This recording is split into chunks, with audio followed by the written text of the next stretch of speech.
ដែរមិនមែនអូនឯងមកត្រៀមថ្ងៃហ្នឹងកើតទេ2015ដល់បាត់ទៅហើយចប់ហើយនិយាយឲ្យច្បាស់ចេះវិញអ្នកខ្លះទៅមកត្រៀមដាក់គិតថាយើងគួរតែត្រៀមគួរមិនដល់ថ្ងៃបាត់ហើយតែខ្ញុំត្រៀម17ឆ្នាំមកនិយាយពិតអូនឯងទៅមើលដូរប្រេងកំពុះម៉ានហើយ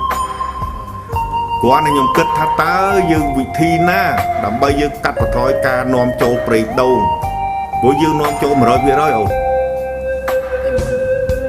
ឥឡូវមិននាំចូល 100% បើខ្ញុំផលិតប្រេងឆៅតា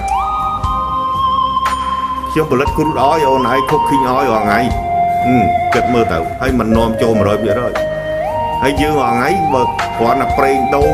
មួយមុខដែលយើងអត់នាំចូលយើងត្រូវសល់លុយថា$50 លានបាទអូនឯងគ្រាន់តែជ្រុះមួយមុខបើអូនឯងធ្វើម៉េចកុំឲ្យនាំចូលយើងត្រូវសល់លុយលើសពី$200 លាន